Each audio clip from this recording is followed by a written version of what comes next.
আসসালামু আলাইকুম বন্ধুগণ, আজকে দেখাবো রুমাল সেট কাটিং। যেখানে আমি উপরের হাফ বডির পার্ট কাটতেছি। আপনারা দেখছেন হাফ বডির পার্টে যেহেতু 41 ইঞ্চি লম্বা, তার জন্য আমরা 15 ইঞ্চি হাফ বডির কাপড় নিয়েছি। তারপরে বডির মাপ দিচ্ছি এবং বডির মাপ দিয়ে আমরা সরাসরি কাটিংয়ে চলে যাব। তো বডির অনুযায়ী বডির মাপ দিলাম এবং কাঁধের মাপ দিলাম, গলার সাইজ নিয়ে নিলাম। এখন কাঁধি কাটছি। তো আপনারা শেষ পর্যন্ত ভিডিওটি দেখার জন্য অনুরোধ রইল এবং শেষ পর্যন্ত ভিডিও দেখলে আপনারা রুমাল সেট কাটিংয়ের সিস্টেমটা বুঝতে পারবেন। আমি কাটিং আপনাদেরকে সহজে বুঝিয়ে দিব, যেখানে সেলাইয়ের কাপড় সহকারে মার্জিন সব কিছু আমরা, যেহেতু এটা রুমাল সেট তাই একটু অ্যারো করে কেটে নিলাম। তারপরে হাফ বডি কাটা শেষ। এখন আমরা হাতার রুমাল হাতার কাটিং করব, সেটাই আপনাদেরকে দেখতে পারবেন এবং ভিডিওটি দেখার জন্য শেষ পর্যন্ত অপেক্ষা করুন। আমরা এই রুমাল হাতাটা কাটিং করতেছি, অ্যারো করে সুন্দরভাবে দাগ দিয়ে নিলাম। এখন কাটিং করে নিচ্ছে এবং সর্বদিকে সমান রুমালের মতো হয়ে গেছে। মাঝখানে এটা হাতার লাগানো যেই জায়গাটা সেটা। এখন আমরা হাতার জন্য আলাদা কাপড় নিচ্ছি। যেহেতু 41 ইঞ্চি, সেটার হাতা হলো 15 ইঞ্চি লম্বা। 15 ইঞ্চির জন্য 10 ইঞ্চি কাপড় নিয়ে নিলাম এবং 5 ইঞ্চি রুমাল হাতার হলো রুমালের যে সামনের রুমাল পাটটা সেটা। এখন ভাঁজ দিয়ে নিলাম।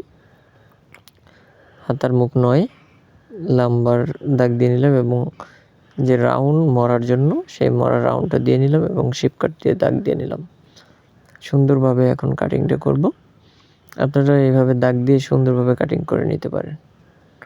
এবং আমাদের এখন হাতার কাটিং শেষ পর্যায়ে এবং হাতা কাটিং শেষ।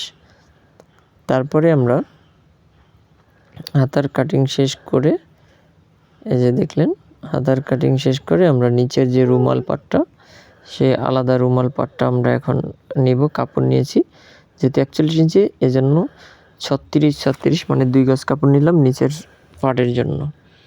তো এখন কোমরের মাপ নিলাম এবং একদম মাথা থেকে ফিতার যে দাগটা দেখছেন, সেইখান থেকে আমরা নিচের এই যে দাগের এইখান থেকে আমরা হাফ বডির যে বডিটা আছে, বডির মাপ দিয়ে হাফ বডি বাদ দিয়ে এবার লাম্বার মাপটা মিডল পর্যায়ে থেকে আমরা নিয়ে নিব। দেখতেছেন একটা দাগ, নিচের যে দাগটা এটা দরকার নেই। আপনারা এই যে হাফ বডি বাদ দিয়ে আমরা লম্বার মাপটা নিয়ে সুন্দরভাবে আমরা রাউন্ড কাটিংটা করব। এই যে চক দিয়ে ফিতা দিয়ে আমরা এই যে দাগ দিয়ে নিলাম এবং এটা রাউন্ড হয়ে গেল সুন্দরভাবে। যদি জোড়া লাগে তাহলে আমরা জোড়া কাটিং করে নিব। এখন আমরা কেচি দিয়ে এটা কেটে নিব।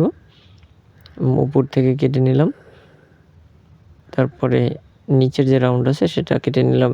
অনেকে রুমাল সেট কাটিং করতে গেলে তাদের রুমাল সেটের এক সাইড ঝুলে যায়, সামনে পিছে ঝুলে যায়। আমরা যে নিয়মে কাটবো সেই নিয়মে কোনো ঝোলার সম্ভাবনা নেই এবং এক সুতাও ঝুলবে না। আপনারা দেখছেন আমরা নিচের রাউন্ডের যে জয়েন্টটা আছে, জয়েন্টটা কেটে নিচ্ছি টুকরা কাপড় সাইড থেকে যেটা বের হয়েছে সেটা দিয়ে। আপনারা এভাবে শিক্ষণীয় টেলার্সের যে ভিডিওগুলো প্রয়োজন সব ভিডিও আমাদের এই ব্লগ পেজে পাবেন।